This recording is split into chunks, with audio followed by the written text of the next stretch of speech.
নমস্কার, আমি রিমি। আমার চ্যানেল রান্নার আত্মকথাতে আপনাদের স্বাগত।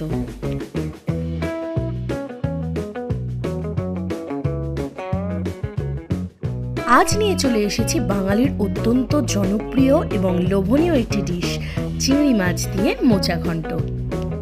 মোচাগুলোকে প্রথমে এইভাবে ছালিয়ে নিতে হবে। তারপরে ভিতরের যে মাছের আঁশের মতন অংশটি আছে আর লম্বা একটা ডাঁটি আছে, ওগুলোকে ফেলে নিয়ে ভালো করে এইভাবে কুচিয়ে নিতে হবে আর ভালো করে জল দিয়ে ধুয়ে জল ঝরিয়ে নিতে হবে। অন্যদিকে ডুমো করে আলু কেটে নিয়েছিলাম, একটা পেঁয়াজ কেটে নিয়েছিলাম, টমেটো নিয়ে নিয়েছিলাম, কিছুটা পরিমাণে আদা নিয়ে নিয়েছিলাম আর কাঁচা লঙ্কা নিয়ে নিয়েছিলাম। অন্যদিকে চিংড়ি মাছটাকে ভালো করে ধুয়ে তাতে হলুদ আর নুন মাখিয়ে নিয়েছিলাম আর তেল গরম করতে বসিয়ে দিয়েছিলাম। তেল গরম হয়ে গেলে চিংড়ি মাছগুলো ভেজে নেব।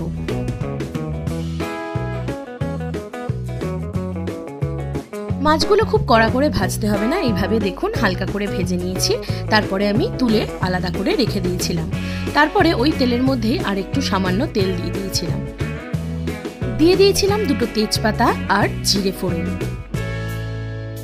তারপর দিয়ে দিয়েছিলাম ডুমো করে কেটে রাখা আলুগুলো ভালো করে ভেজে নিতে হবে। ওই যেমন হয় আলুতে নুন আর হলুদ গুঁড়ো দিয়েই ভেজে নিতে হবে।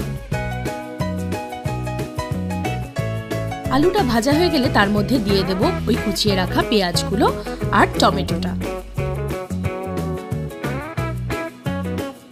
তারপর ভালো করে টমেটোটা গলে যাওয়া অবধি কষতে হবে।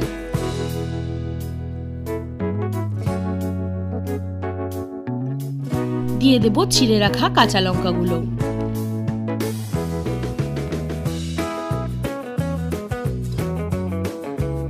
দিয়ে দেব হলুদ গুঁড়ো, জিরে গুঁড়ো। আপনারা চাইলে লঙ্কা গুঁড়ো ব্যবহার করতে পারেন, কিন্তু আমি এখানে লঙ্কা গুঁড়ো ব্যবহার করিনি। দিয়ে দেব স্বাদ মতন নুন আর সামান্য একটু চিনি। টমেটোটা গলে যাওয়া অবধি কিন্তু এইভাবেই কষাতে হবে। তারপরে দিয়ে দেব বেটে রাখা আদাটা।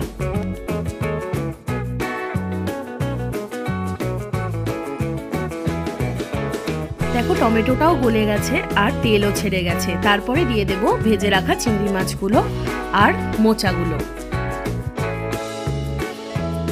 এইভাবে মোচাগুলো দিয়ে বেশ কিছুক্ষণ ভালো করে কষাতে হবে।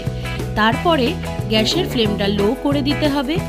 লো করে দিয়ে একটা ঢাকনা চাপা দিয়ে দিতে হবে, এটা সিদ্ধ হওয়ার জন্য।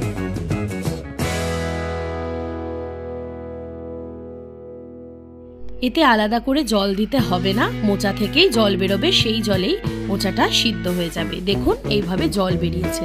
তারপরে আবারও ঢাকা দিয়ে দিয়েছিলাম বেশ কিছুক্ষণ জলটা টেনে যাওয়ার জন্য। তারপরে দিয়ে দিয়েছিলাম গরম মশলা গুঁড়ো আর সামান্য একটু ঘি। তারপরে ভালো করে নেড়ে চেড়ে নামিয়ে ফেলতে হবে আমাদের চিংড়ি মাছ দিয়ে মোচা ঘন্ট।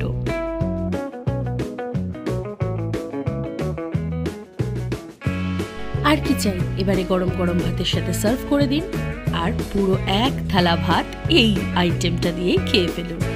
Thank you.